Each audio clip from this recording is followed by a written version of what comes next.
ouvir minha voz. Caso esteja ruim de ouvir, vocês falam, por favor.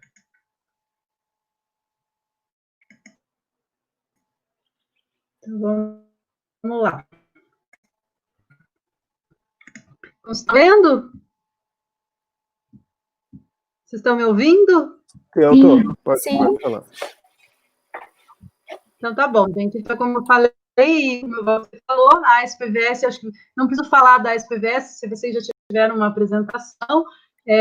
Qualquer dúvida, entrem no site, tem inúmeros projetos que são realizados pela sociedade, que é uma instituição paranaense de mais de 30 anos, que trabalha pela missão da conservação da natureza.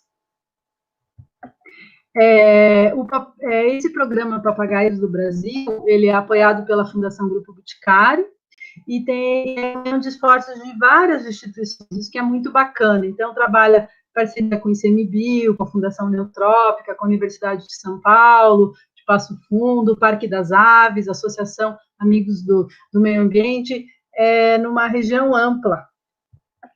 E aí, né, vocês podem me perguntar por que os papagaios, né? Tem tantas outras espécies ameaçadas, por que a SPVS e essas pessoas destinaram seu tempo e seus esforços para trabalhar com os papagaios. Então, os papagaios, eles têm o Plano de Ação Nacional para sua conservação. Essa fotinho que vocês estão vendo é a primeira edição desse plano, que passou de Plano Nacional da Mata Atlântica para Plano Nacional para a Conservação dos Papagaios, porque tem espécies que não estão só na Mata Atlântica, também no Pantanal e no Cerrado.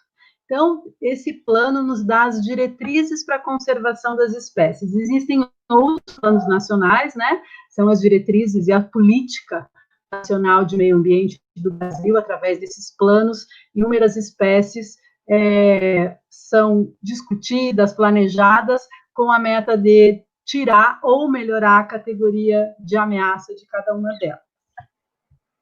Existem 12 espécies de papagaios no nosso país, né, um país com maior biodiversidade de aves, de mamíferos, e entre as aves, também de répteis, anfíbios, e entre as aves, os psitacídeos e os papagaios, os amazonas, né, são uma das mais abundantes. Podem ver que tem todos os biomas do Brasil, tem espécies de papagaios.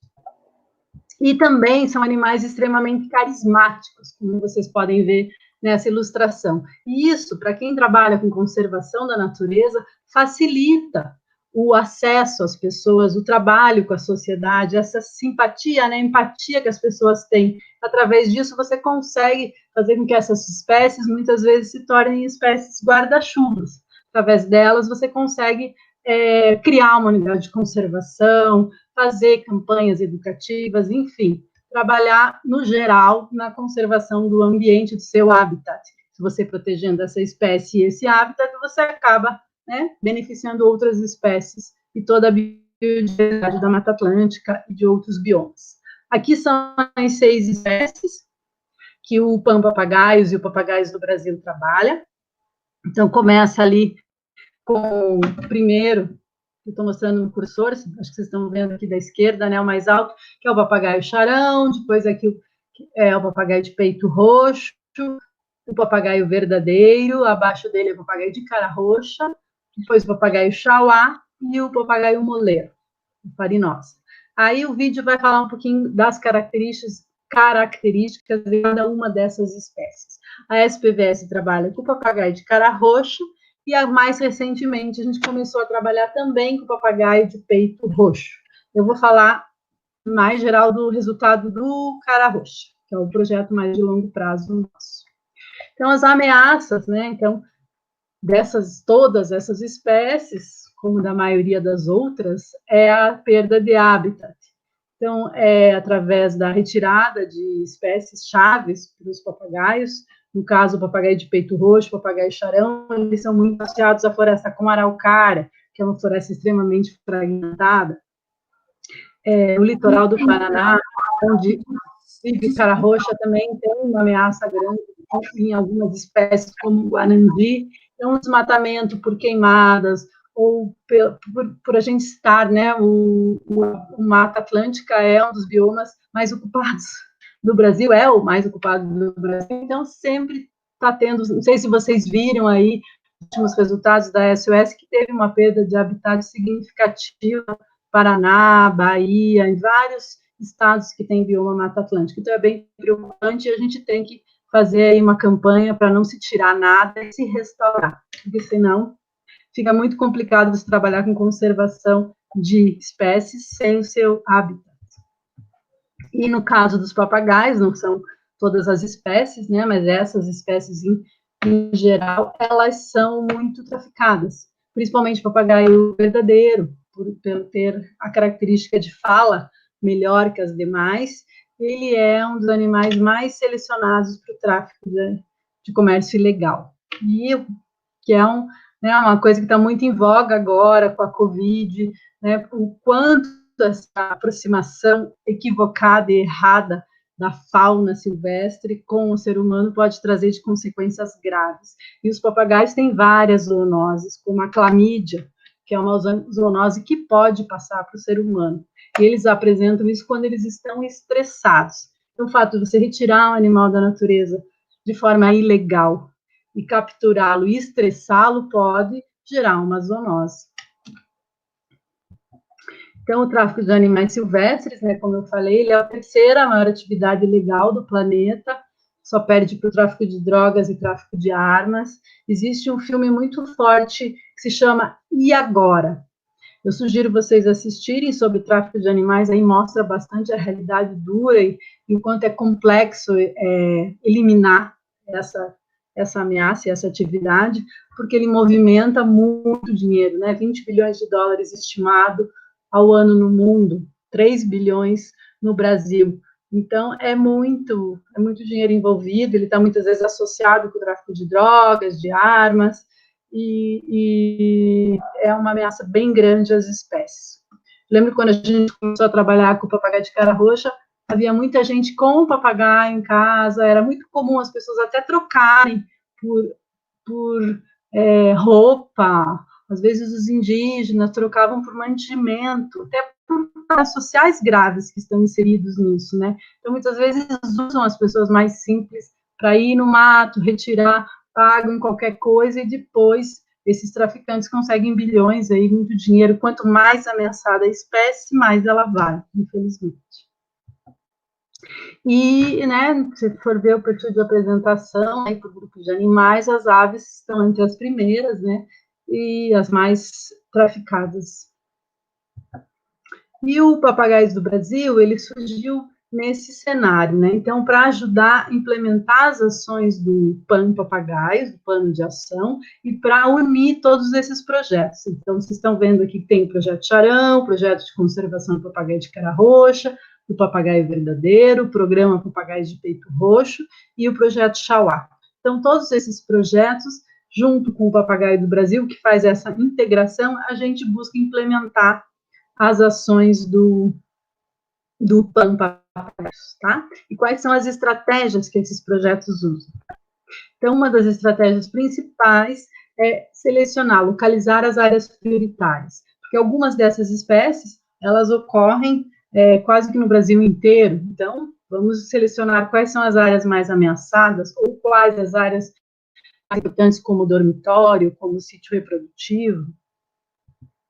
A gente precisa também monitorar as populações. Todos esses projetos são projetos de longo prazo. Então, eles são de 10, 15, 20, 30 anos, monitorando populações, tanto através das contagens, né, dos censos, porque os papagaios têm essa característica de se reunir em bandos, em dormitórios. Então, uma das formas é localizar esses dormitórios e fazer as contagens mesmo. Todo ano, ou todo período reprodutivo, ou toda estação reprodutiva, depende de cada projeto, vai nesses dormitórios e faz essa contagem para saber qual é o tamanho da população, se aumentou, se diminuiu, o que está ocorrendo nessa área.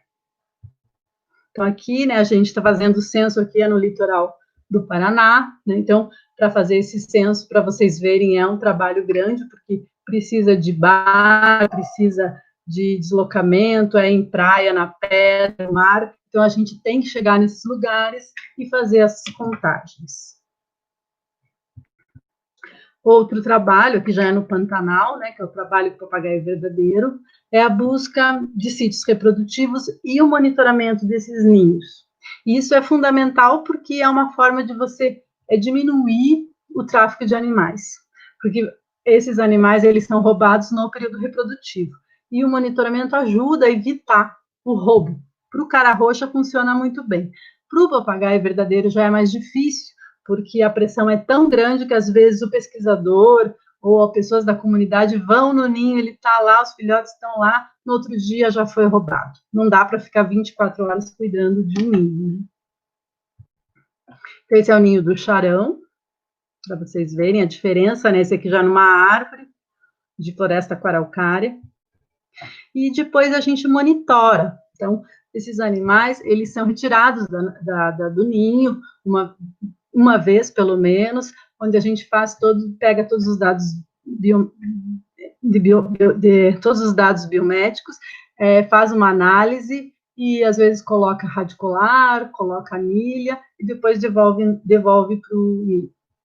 Né? Então, aqui são os dados que a gente retira, né? A gente faz parceria com os veterinários para ver como é que está o aspecto de saúde desses animais, também faz a genética deles, ali a gente anilhando o filhotinho, enfim, a gente acaba tendo todo esse monitoramento e acompanha o filhote até ele sair do ninho, né? Por isso a gente sabe quantos filhotes nascem numa temporada, quantos morrem, quantos voam, e aí a gente vai fazendo esse monitoramento. E também tem o trabalho forte ex situ, é importante você ter em espécies, principalmente espécies ameaçadas, as populações de segurança. Se caso aconteça alguma coisa, se precisa fazer alguma reintrodução, algum reforço na população, você precisa ter espécies saudáveis e geneticamente diferenciadas para você poder fazer alguma ação de conservação para ajudar as espécies de vida livre na natureza. Então, uma população de segurança é fundamental ter. E para isso você precisa saber de onde que essas espécies vieram, você precisa ter condições sanitárias muito boas para não passar doença, porque um dos problemas bem graves, principalmente para os psitacídeos, eles têm muitas doenças, eles podem desenvolver muitas doenças em cativeiro. Então, você soltar eles é um desafio bem grande. Precisa fazer uma bateria de exames para saber se é possível um animal desse ser solto na natureza. E outra coisa, são animais que aprendem muito com o contato humano. Então, uma vez que eles aprendem, às vezes é difícil você tirar esse comportamento neles. E a criação de unidades de conservação, né? Eu não sei bem a palestra que vocês tiveram da SPVS hoje cedo, mas a gente trabalha muito com apoio a proprietários, e nós temos também uma unidade de conservação, e a gente entende que isso é muito importante incentivar que pessoas que tenham áreas naturais criem suas unidades de conservação e apoiar as unidades de conservação federais, estaduais e municipais. Muitos dos nossos resultados acabam subsidiando o plano de manejo, acabam ajudando o gestor a fazer seu trabalho nas unidades de conservação, né? Ações de educação são fundamentais, né? Como eu falei, não tem como você ficar num ninho 24 horas para ele não ser roubado. Então, você precisa trabalhar a educação, você precisa mostrar para as pessoas a importância desses animais na natureza. Isso é fundamental, ter um engajamento da sociedade local. Eles acabam sendo os guardiões de fato dos papagaios, avisando a gente se tem pessoas estranhas andando no ninho, enfim, eles acabam... a gente tem 2 funcionários que são da Ilha Rasa, lá de Guaraqueçaba, que no começo, quando a gente contratou eles, no passado, um deles até pegava papagaio para vender. Hoje, ele é apaixonado pelos animais e é o maior defensor. Né? A gente tem como alterar a visão dessas pessoas também para o lado bom, para o lado da proteção. E campanhas, né? Campanhas são fundamentais nas redes sociais, enfim, campanhas maciças para mostrar que o lugar desses animais é na natureza. E a gente faz cursos também, né? Cursos, oficinas de capacitação para servidores ambientais, educadores e estudantes, que é uma forma da gente poder fazer com que se torne um exército de pessoas aí trabalhando na conservação. E que no caso da polícia ambiental, muitas vezes eles têm dificuldade de identificação de espécies, e uma espécie mais ameaçada, na hora que você faz a fiscalização, a multa é maior, enfim, orientação de como destinar esses animais, como manuseá-los, enfim, uma série de cuidados de biossegurança são passados para os servidores públicos. Já para os educadores, formas de como você trabalhar com os jovens, com as crianças, e para os estudantes, a gente, nossa, já passaram mais de 100 estudantes no projeto, onde a gente faz acompanhamento, eles acompanham de forma voluntária, ou como estágio, ou os projetos, e assim, ajudam a gente nas contagens, a monitorar os filhotes, enfim, é um trabalho bem bacana. Inclusive, muitas dissertações de mestrado foram realizadas pelo projeto, com pessoas, estudantes que quiseram fazer na parte de veterinária, na parte biológica, e a gente sempre está aberto a receber estudantes para fazer algum tipo de trabalho aí nos nossos projetos de conservação. E a parte de comunicação a gente vê como fundamental, né? Porque você precisa comunicar à sociedade, não pode fazer com que a tua pesquisa, com que o teu monitoramento fique guardado, ou num artigo científico. Então, a comunicação ela tem que ser mais ampla possível, é a forma da gente tentar fazer com que as pessoas percebam o quanto a natureza, quanto a conservação é importante. Então, a gente busca na comunicação mostrar a beleza das espécies, mas também mostrar as suas ameaças e o quanto a sociedade pode se engajar não comprando o animal de forma ilegal ou denunciando quando vê alguém vendendo um animal, a mostrar a importância das ações educativas e contar também as novidades, né? Quantos filhotes nasceram, quantos voaram, como é que eles estão na natureza, encantar as pessoas, apaixonar as pessoas é fundamental, né? Tudo bem? Tá todo mundo me ouvindo? Pessoal? Sim. Tá bom.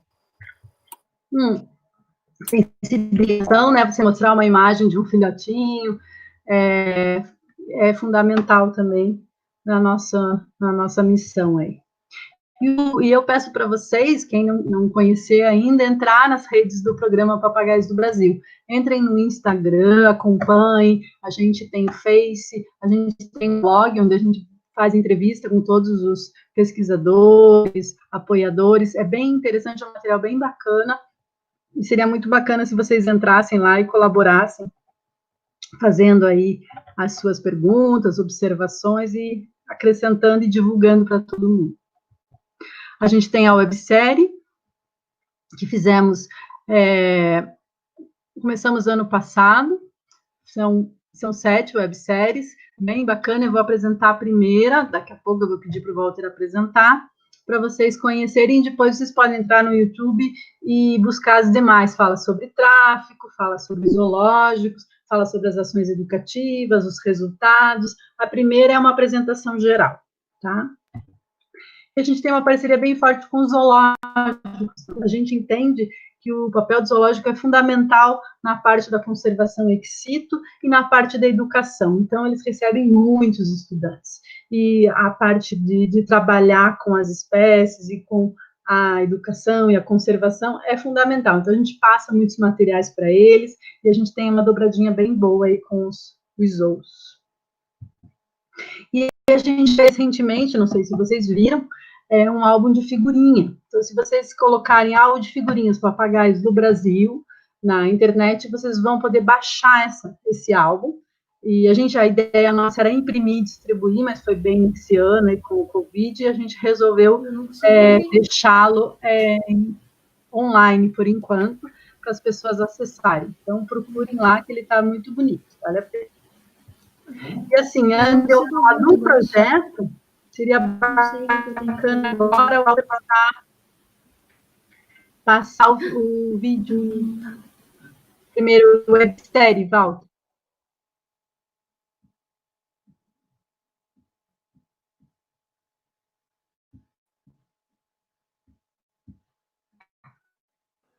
Alguém estava com o áudio ligado, se puder desligar, eu agradeço. Você quer que eu passe agora o vídeo? Por favor. Tá, deixa eu ver, a primeira vez que eu vou usar isso, vamos lá.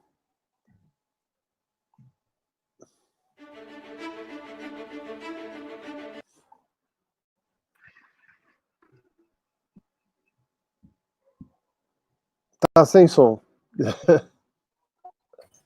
Tô vendo.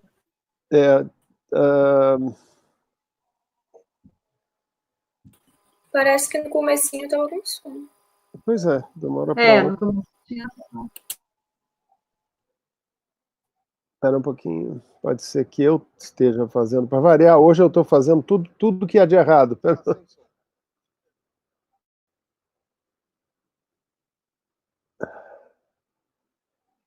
Não, ele não está sem som mesmo. Bom, se ele está sem som, melhor não passar, então. Dá para fazer, gente? Oi. Tá, estou ouvindo.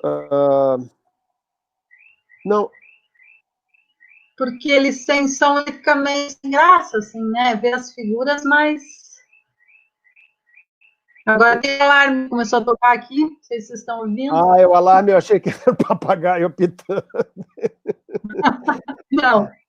Não, realmente eu não sei o que está vendo. Hoje foi... Eu vou parar o vídeo. Mas todos vocês têm acesso ao RUB, né? São imagens muito bonitas, como vocês viram. Eu sugiro que vocês entrem aí, Papagaios do Brasil, websérie, aí vocês vão conhecer melhor aí todo esse trabalho do programa Papagaios do Brasil, tá, gente? Eu já disponibilizei. Esse barulho aqui, mas não tem o que fazer, é em outra casa. Eu sei, eu disponibilizei no chat para todo mundo, Helenice. Legal, e aí tem uma série toda, né? Tá, desculpa o problema técnico. Imagina. Vamos lá. Então, agora falar um pouco do projeto de conservação e manejo do papagaio de cara roxa, que é um projeto que começou em 98, né? Tá atualmente até hoje, pela SPVS, a gente tem aí, já tivemos vários financiadores, mas hoje o nosso maior financiador é a Fundação Oropar, que é uma fundação espanhola. Então, esse é o habitat do papagaio de cara roxa, que é o maior remanescente contínuo de floresta atlântica. A SPVS, junto com parceiros, está com uma iniciativa chamada Grande Reserva Mata Atlântica. Vocês também podem buscar aí nas redes sociais, tem muita informação, muitos vídeos. Amanhã vai aparecer no programa da Rede Globo, acho que é o Paraná, às 2h, a Michelin vai apresentar, e eu acho que vai ser uma apresentação bem bacana. Eu sugiro que vocês assistam. Então, como vocês podem ver ali, a área de ocorrência litoral norte de Santa Catarina, todo o litoral do Paraná e sul de São Paulo. Atualmente não tem mais, infelizmente, a gente não localiza mais indivíduos em Santa Catarina. A pressão lá foi muito grande, tanto de tráfico como de corte de espécies chaves para o papagaio, e fez com que eles se deslocassem. Então, o limite hoje é Guaratuba, onde tem uma população pequena, a maior concentração é no litoral norte do Paraná e sul de São Paulo. Amazônia Brasiliensis, né, ele foi avaliado em 2014 como quase ameaçado, então, quando nós começamos, ele era considerado crítico, depois ele foi para vulnerável, e hoje ele está como quase ameaçado, né? Isso é uma conquista, porque a área é uma área bem conservada, e todas essas ações que a gente vem fazendo ao longo dos anos, de conscientização, de apoio, os próprios órgãos ambientais também começaram a trabalhar na forma mais com a fiscalização, os gestores das unidades de conservação, e a própria comunidade foi percebendo que pegar um filhote de papagaio e roubar não vale a pena. Vale mais a pena mostrar para um turista uma revoada de papagaios. Então, isso fez com que fosse diminuindo a retirada e aumentando, né? Teve um incremento da população ao longo dos anos. No Paraná, a estimativa é de quase 7.500 e em São Paulo, quase 2.000. Então, quando a gente começou, não chegava a 5.000, né? Toda a área de ocorrência, e hoje a população está cerca de 9.000. Então, aqui a gente pode ver, né, o gráfico, e esse gráfico é só no Paraná, que a gente começou há mais tempo, né, desde 2003, que nós fizemos a primeira contagem. Quando a gente fez a primeira contagem, a gente fez em todos os períodos, todas as estações do ano, para ver qual estação do ano era melhor para fazer o censo. e a melhor estação é outono e inverno, seria agora, né? Todo ano a gente faz o censo nessa época, bem nessa época, só que esse ano não foi possível fazer por conta do Covid. Mas a gente fazia interruptamente no Paraná desde 2003. Então, a gente tem aí dados bem interessantes que vêm, né, mostrando aí nessa curva essa tendência ao crescimento. Claro que tem, né, uma fotografia que a gente tira, porque a gente vai uma vez ao ano, reúne um grupo grande de pessoas e faz quatro contagens durante 3 dias de forma simultânea, né? Então, a gente depende também de como está o clima nesse período, se tem mais chuva, se tem mais sol, isso influencia um pouco na dinâmica desses papagaios, mas mesmo assim a gente percebe, né, esse incremento que teve, porque sempre a gente faz contagem nos mesmos locais com a mesma metodologia. E a maioria das pessoas são as mesmas. Então, a gente tem um grupo de voluntários que trabalha com a gente já há muitos anos, e vão mudando algumas pessoas, mas a gente sempre coloca as pessoas mais antigas com alguém mais novo para aprender essa metodologia. Sim, o que cabe destacar aqui nessa imagem, né, é o quanto a área do papagaio é uma área pequena, né, como vocês viram no mapa. Então, é um animal endêmico, uma área bem restrita. Dentro dessa área de distribuição, a concentração é numa área muito pequena, né? Então, é muito voltado, ele é um animal muito insular, ele é muito insular. Então, a maioria das populações estão na Ilha Rasa, na Ilha do Pinheiro, que aqui é o Parque Nacional do Superagui, uma área fundamental para os papagaios. A Ilha do Mel também é muito importante, e a Ilha Rasa da Cotinga, que é uma reserva indígena. Já os limites, né, tanto o limite sul quanto norte, o sul, Guaratuba, que é uma população muito pequena, que a gente conta também desde o começo, e essa população não aumenta. A gente sabe que lá tem uma ameaça grande aí, muita gente que pega os filhotes, infelizmente. E o litoral, o norte do Paraná também a população não é muito grande, tá? Então está mais concentrado aí nesse interior, nessa parte da Bahia mesmo. E aí, se a gente olhar essa outra foto, né, a gente vê que tanto os papagaios que usam o dormitório da Ilha do Mel, quanto da Cotinga, eles se deslocam para a planície litorânea aqui de Paranaguá e Pontal do Paraná, o que nos muito preocupa, porque chega às vezes mais de 50% da população usa esses dormitórios. E é uma área bastante ameaçada. Como vocês sabem, aí tem muitas campanhas do Observatório de Justiça e Conservação, do Observatório Costeiro de Conservação, nos alertando sobre essa ameaça, aí se os portos, né, que querem transformar essa região num complexo portuário, e aí vai afetar muito gravemente toda essa planície litorânea. Por isso que a gente luta muito aí para não se ter esse porto, já que tem um porto em Paranaguá, que tem condições aí de sobra para receber muitos navios. Porque, né, transformar essa planície tão bem conservada, não só para o papagaio, mas para uma diversidade enorme de fauna e de flora, que deveria ser protegida, para transformar num complexo portuário, né? Já fez até uma campanha, Porto não, salve Ilha do Mel, salve nosso dormitório, porque a gente acaba usando a Ilha do Mel, né, como um símbolo aí para toda essa região. Já em São Paulo, a gente acompanha há menos tempo, né, a gente começamos a fazer o censo em toda a área de distribuição desde 2013, e o último censo que a gente fez foi em 2018, com 1.746 indivíduos, e desde que a gente começou, desde que outros trabalhos anteriores ao nosso, fizeram contagem lá, e a gente faz, a população de São Paulo, ela não aumentou, nem diminuiu, ela continua estável, né, diferente do Paraná, que teve um incremento. São Paulo também a ameaça é maior, né, a gente faz um trabalho lá educativo, mas a nossa atuação lá também é menor, e falta ainda mais articulação entre os órgãos ambientais, e a gente ouve muito dos comunitários que ainda são retirados os filhotes. E falta também mais pesquisa, mais monitoramento. Se alguém tiver interesse aí de fazer um trabalho por lá, me avise, que a gente pode dar todo o suporte aí para vocês irem para campo, enfim. Aqui é uma área em São Paulo, no limite limite norte de distribuição, não sei se vocês conseguem ver ali uma fumacinha lá atrás. Então, aí é um dos principais dormitórios que a espécie usa no limite norte, e começou a ter uma ocupação desordenada muito grande, e o pessoal coloca fogo ali. Bem na hora do final do dia, quando os papagaios estão vindo para dormir, o pessoal põe fogo. Parece que é de propósito mesmo, para espantar os animais, porque existe uma forte pressão aí para a destruição dessa região. Infelizmente, é uma planície muito bonita e importante para a biodiversidade também.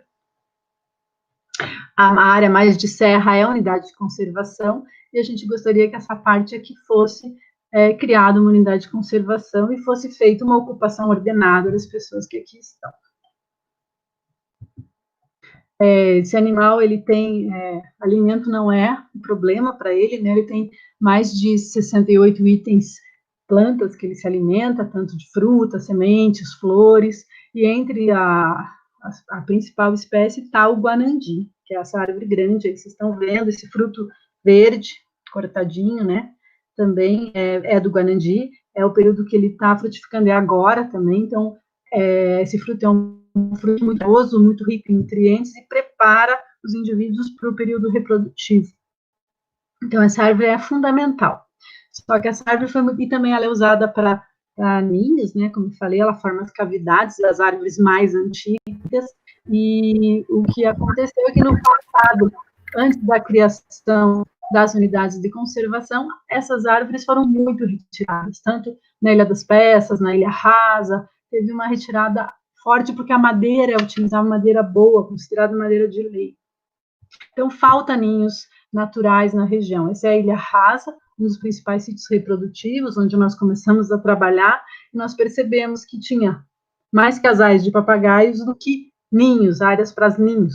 Tanto que eles faziam ninhos em bromélias, coisas que a gente nunca tinha visto falar de um papagaio usar bromélia para fazer ninho, porque faltava cavidades artificiais, cavidades naturais.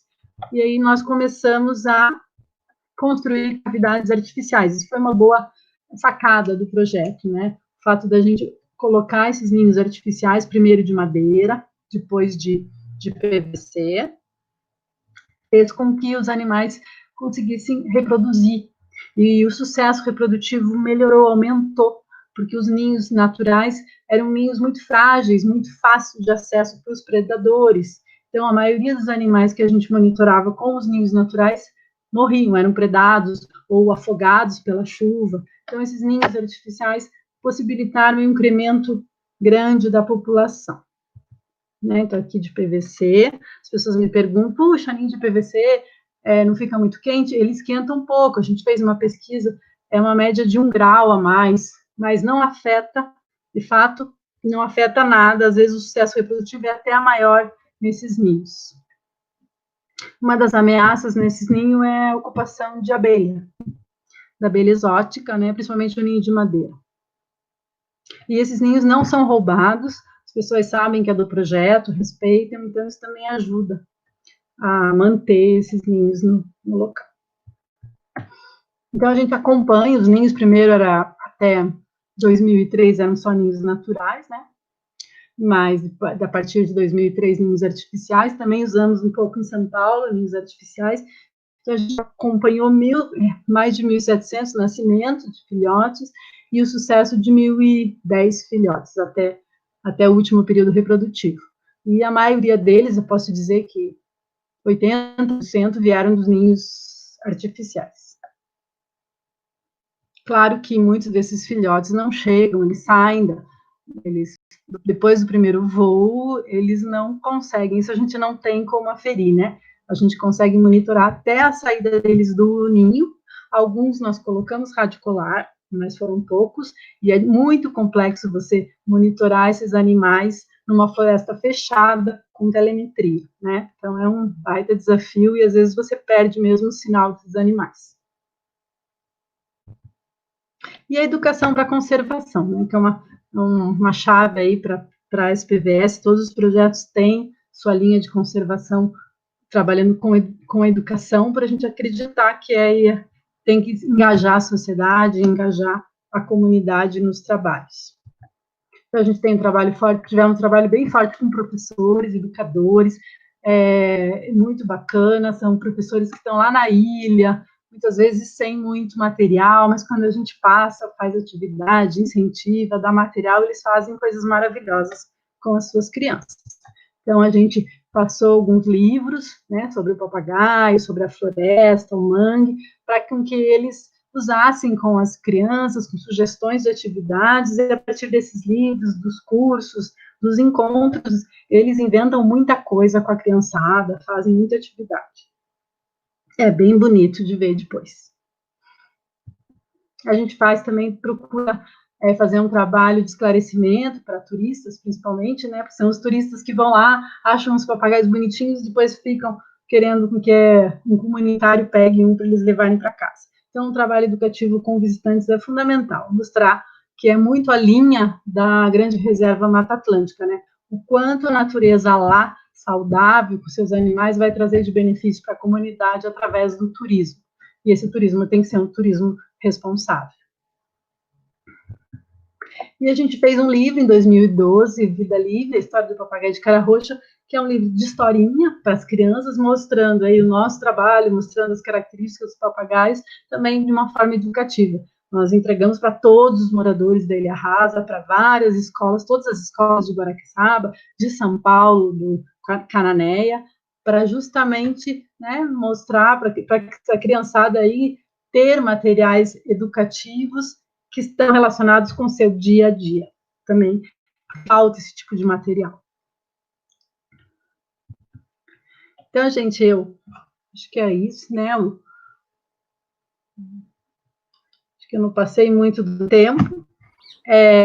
Aqui estão os nossos financiadores, é a Fundação Louro Parque, a Fundação Grupo Boticário, e a gente escreve sempre projetos para continuar fazendo os trabalhos.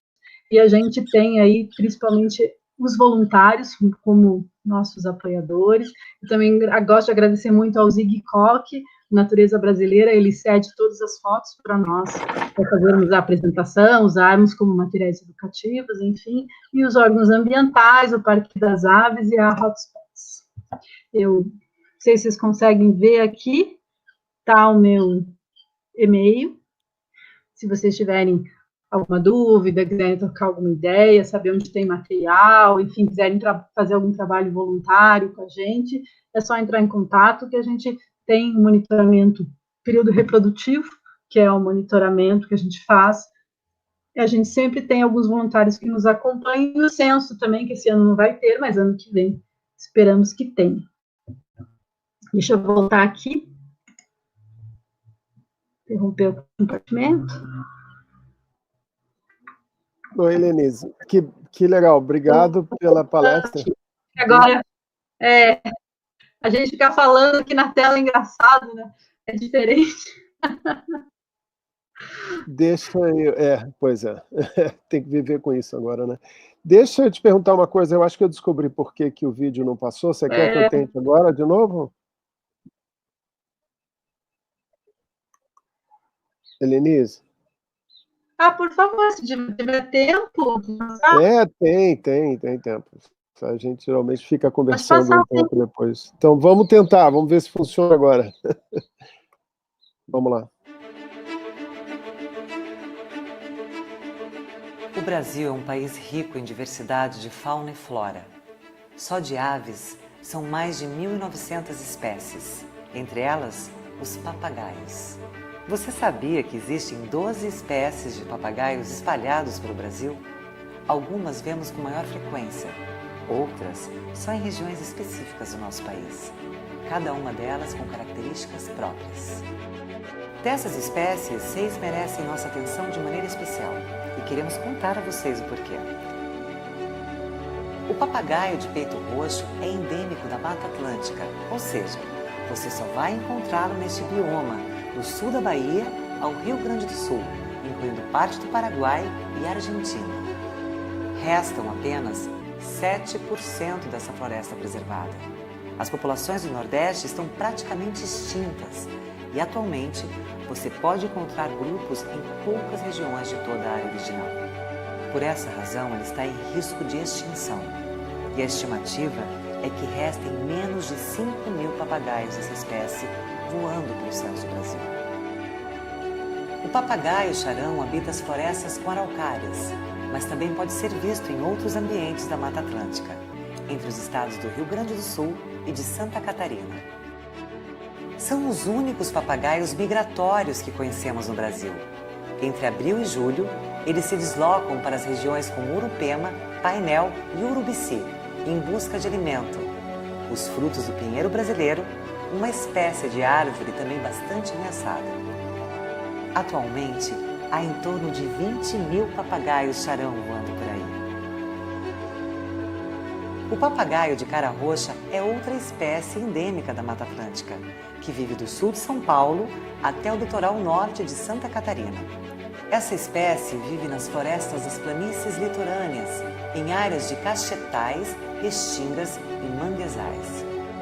Existem mais de 9 mil caras roxas nessa região, com maior concentração em uma faixa litorânea conhecida como Grande Reserva Mata Atlântica. Essa espécie se desloca diariamente entre ilhas e regiões costeiras. O papagaio chauá também é encontrado apenas na Mata Atlântica, nos estados de Alagoas, Bahia, Espírito Santo, Rio de Janeiro, Minas Gerais e, historicamente, em Sergipe. A destruição das florestas e a captura ilegal de filhotes para a criação como animal de estimação reduziu muito a sua população natural. É possível vê-los em florestas com altitudes que vão de menos 300 metros a mais de 800, mas isso depende da estação do ano. O papagaio verdadeiro é encontrado em várias regiões do Brasil, além do leste da Bolívia, norte da Argentina e sul do Paraguai. Ele é bem generalista na hora de se alimentar, dormir e escolher os locais para reproduzir. Essa característica permite que ele consiga ocupar diferentes biomas, incluindo o Cerrado, Caatinga, Pantanal, Chaco e a região não litorânea da Mata Atlântica. Infelizmente, a sua maior facilidade para imitar a voz humana tem sido a sua maior fragilidade, pois isso o torna um dos alvos principais do tráfico de papagaios em todo o Brasil. Todos os anos, milhares de filhotes são capturados ilegalmente de seus ninhos. Esse fato, associado à destruição dos ambientes, pode levá-lo à extinção. E chegamos na sexta espécie, o papagaio moleiro, que vem lá do Panamá, passa pelo Equador, Colômbia e Bolívia, chegando até o Brasil. Aqui ele pode ser visto na Amazônia e também na Mata Atlântica. Uma de suas características é que ele chega a medir 40 centímetros, sendo o maior papagaio dentre todas as espécies de papagaios. Na Mata Atlântica, devido à captura ilegal e perda de habitat, sua população encontra-se extremamente fragmentada e reduzida. 6 espécies, cada uma com suas particularidades e estilos de vida diferentes, que ocupam o nosso enorme território nacional, tão diverso, mas com uma coisa em comum: ameaçados de extinção pela destruição dos ambientes naturais e a captura ilegal de filhotes na natureza. O desejo de algumas pessoas de deixar essas aves presas em uma gaiola, dentro de casa, não vem de hoje, mas certamente não é demonstração de amor por essas belas e simpáticas aves que dão cor ao nosso céu. Se você quer saber mais sobre os papagaios e como ajudar a conservá-los, não deixe de ver nossos próximos vídeos. Papagaio feliz não fala. Boa!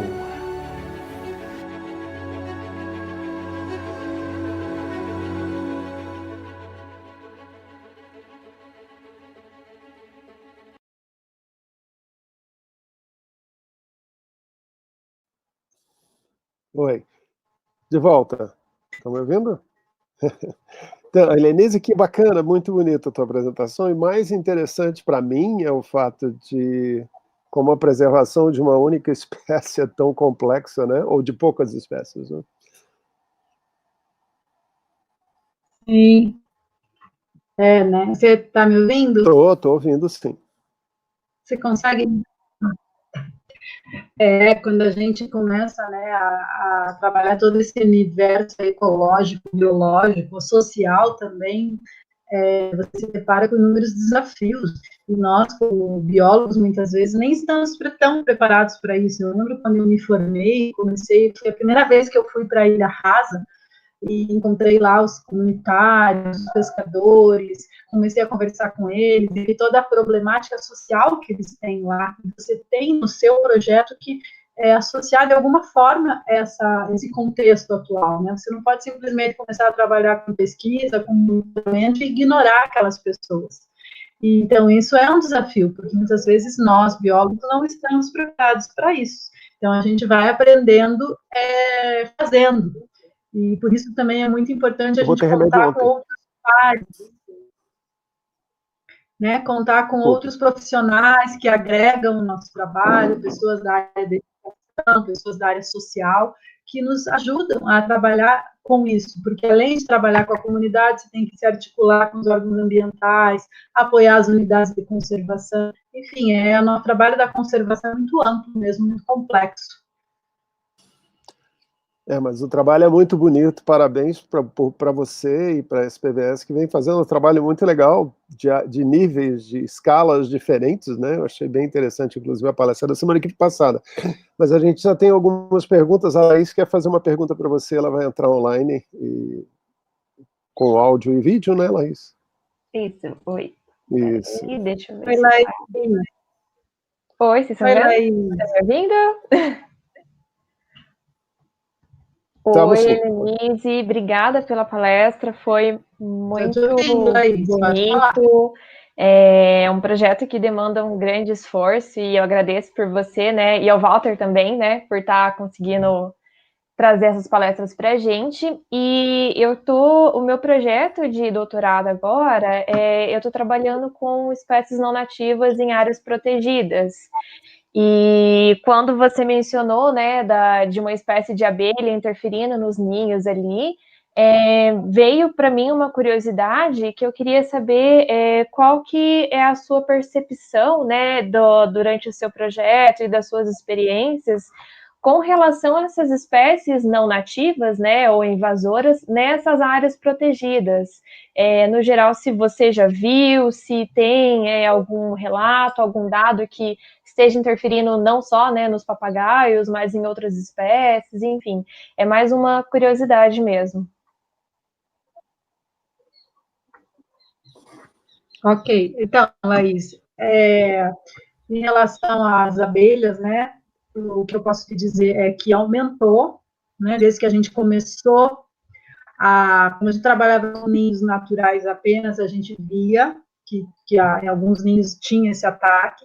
Quando a gente começou a colocar os ninhos artificiais, a gente percebeu também, mas eu tenho dados que até, se você tiver interesse, que aumentaram. Então, dos anos para cá, tem uma invasão maior das abelhas. Claro, elas encontraram nessas cavidades uma oportunidade, né? Você dá oportunidade para a espécie vai aumentando, né? A questão ecológica aí.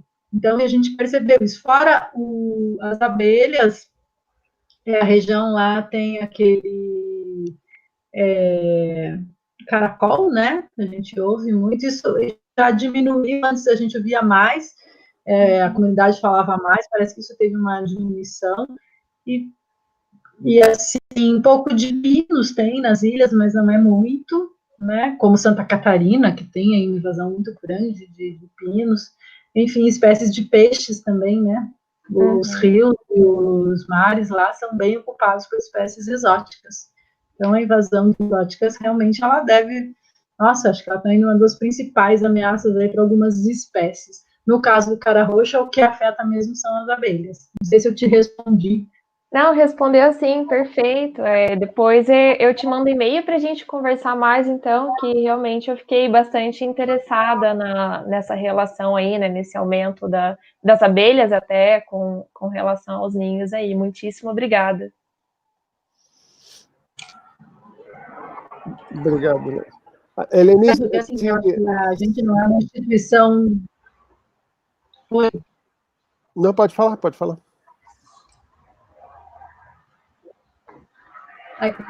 Não, o que eu ia falar, a gente tem dados que eu posso te passar aí.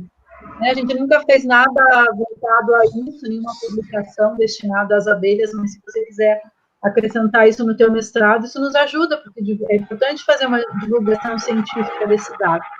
Então, se você tiver interesse, eu passo os dados aí e você acrescenta na tua dissertação, tá bom?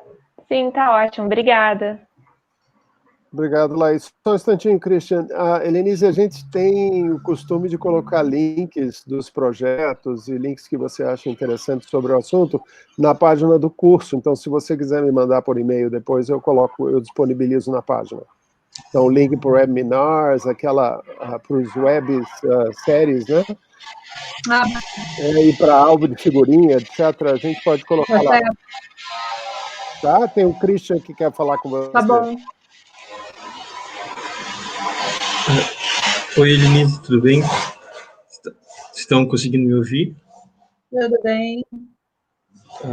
Eu tenho uma curiosidade com esse monitoramento que vocês fazem da população. Vocês conseguem ter uma ideia do tempo de vida desses indivíduos na natureza, que idade eles começam a reproduzir, sobre o cuidado parental também, se é macho e fêmea que cuida dos filhotes, essas informações básicas vocês conseguem acompanhar ao longo do monitoramento de vocês? Então, vamos lá. Não é muito simples, não. A gente sabe que o período que eles iniciam a reprodução é a partir do 2º ou 3º ano de vida, eles estão biologicamente preparados para fazer a primeira postura. Mas isso a gente tem mais informação de cativeiro do que na natureza. No caso do papagaio de cara roxa, não existe dimorfismo sexual. Já no papagaio charão, que é o Amazona pretei, que é o que acontece no Rio Grande do Sul, tem, né? O macho ele tem inserção da asa mais vermelha, é mais fácil, você tem como saber se tem, né, se é um casal. O que a gente percebeu fazendo observações a gente colocou barracas camufladas na frente do ninho, fizemos várias observações, e nós percebemos que os cuidados parentais são do casal, né?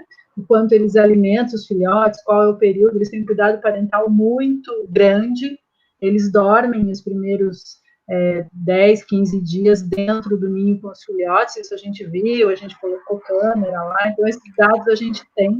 Agora, a idade dos papagaios também, isso a gente é muito complicado, você identificar, a gente coloca a rádio colar, mas, rádio colar não, desculpa, anilha, mas é difícil de você conseguir acompanhar um indivíduo, né? Uma natureza, uma floresta atlântica super densa. Então, algumas informações a gente consegue em cativeiro, outras por colocar câmera nos ninhos, mas não temos 100% das informações. A gente até está fazendo a AVP agora, né, que é a avaliação da viabilidade da população de todos os papagaios, e para isso a gente tem se ajudado tanto com o pessoal dos zoológicos, com os trabalhos com os outros papagaios, a gente pega uma informação de um, uma informação de outro, mas tem informações que são bem difíceis da gente conseguir na natureza. Sim. E tenho outra curiosidade sobre... vocês têm algumas populações em cativeiro e vocês fazem reintroduções contínuas ou é realmente só quando tem algum problema na população natural? Então, Christian, a gente, no papagaio de cara roxa, a gente nunca fez reintrodução. A gente entendeu que não há necessidade, até hoje, de fazer, porque a população vem se recuperando. A gente também fez no grupo do PAN Papagaios reuniões para trabalhar, fizemos um documento que eu posso também disponibilizar, que fala sobre as ações ex situ se forem necessárias, né? Então, a maioria das espécies a gente ainda não recomenda ações ex situ, o que a gente recomenda é um programa de cativeiro, se conhecer melhor as espécies no cativeiro, saber de onde elas são, fazer um trabalho genético, começar com o estudo do Keeper, para se no futuro precisar, né, a gente já ter essas situações de segurança. A Vanessa Canaã, não sei se você conhece, ela fez algumas solturas experimentais com o papagaio de peito roxo na região de Santa Catarina, né? Então, ela teve alguns sucessos, teve algumas aprendizagens, porque não é um trabalho fácil, né, trabalhar com papagaios, porque eles aprendem muito a se socializar com o humano. Então, isso é um problema, né? E como o trabalho em cativeiro é um trabalho também muito caro fazer uma reintrodução. A nossa estratégia hoje é trabalhar mais na natureza, fazendo que essas espécies se mantenham. Mas a gente é aberto para, se no futuro precisar fazer reintrodução, né? Entendi. Acho que é uma possibilidade, aí, infelizmente, bem forte aí nos dias atuais. Obrigado. Lenise, quem é que está fazendo o trabalho genético? E se você tem a algum gente resultado... o Renato Ross, na verdade, a Cristina Yumi, ela é lá da USP. Isso. E aí, esse Renato foi aluno dela, começou a trabalhar, e daí ele foi para a universidade lá de Brasília. Ele é professor lá, então, para o cara roxo, a gente manda para o paguete cara roxa, para o peito roxo, para o estilo, a gente manda para ele lá, para ele fazer essa parte genética.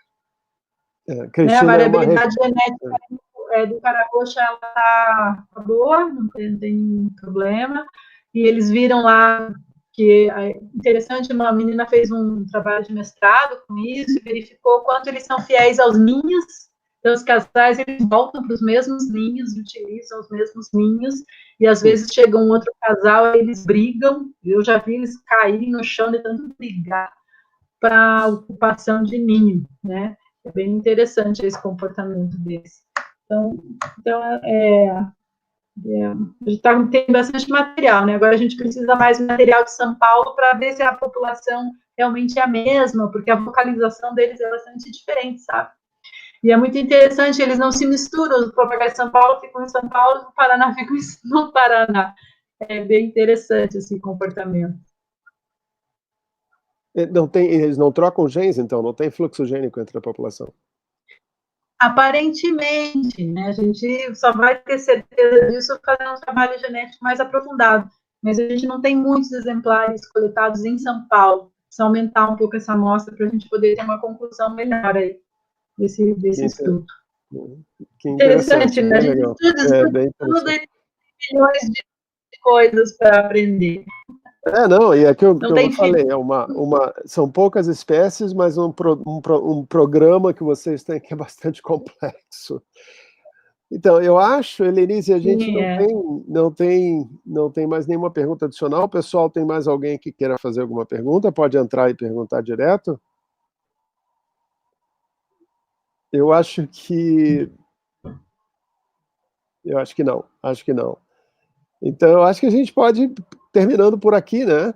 E eu queria agradecer de novo a tua disponibilidade. Eu achei o trabalho muito legal, muito interessante. Eu trabalho com a parte genética mais de organismos aquáticos, mas eu achei muito interessante que vocês estão preocupados exatamente com isso, né? Até porque a unidade de conservação é mais ou menos definida pelas populações que são estruturadas, né? E quer dizer, parece que cada vez mais você só aumenta essa complexidade da conservação dos papagaios, né? Não é uma coisa que são ações pontuais e nem ações específicas, né? Ela é muito abrangente e continuada. Então, esse é um aspecto curioso que a gente fica questionando até onde a gente tem condições de efetivamente fazer isso para todas as espécies, né? Então, é complicado, né? Então, é melhor não mexer. Como você falou ali no litoral, é melhor não fazer besteira no meio ambiente, ficar quieto, porque o trabalho depois é muito maior, né? Sim, e realmente tem que ser trabalho de longo prazo, né, para você ter resultados em conservação. E às vezes não é possível. Às vezes você começa um projeto, tem que acabar, começa outro, tem que acabar. Então, conseguir ter trabalhos de longo prazo são importantes, e a gente tem que agregar. Essa é uma tradição na nossa ciência, que são projetos de curto prazo sem continuidade, né? Que torna muito difícil um projeto como o teu, esse projeto da SPVS, de tentar ter continuidade. Então, muito obrigado pela tua presença. Eu acho que todo mundo agradece igual. Se quiser alguém entrar e falar e agradecer, fiquem à vontade. Mas o vídeo, se você não se importa de me mandar os dados, eu disponibilizo no nosso site. Alguém está entrando? Pode entrar. Quem é que está entrando? Claro. E aí eu coloco na nossa página para o pessoal ter acesso aos dados do projeto. Então, tem muita gente agradecendo a tua palestra. Eu passo sim a página. Tem muita gente agradecendo e elogiando a tua palestra, tanto por aqui quanto pela internet, pelo YouTube, perdão. E as pessoas gostaram demais do vídeo, e especialmente da palestra e do trabalho. Então, parabéns e muito obrigado pela palestra para a gente. Obrigada, eu agradeço também. E eu espero que no futuro breve a gente possa ter você presente na universidade e não pela internet, né? Eu também. Para nós é um prazer fazer essas atividades, essas apresentações. Que legal, Tis. Muito obrigado. Tchau. Acho que a gente vai terminando por aqui, então. Tchau. Tchau, um abraço. Tá bom. Tchau, gente. Muito obrigado. Tchau, obrigada.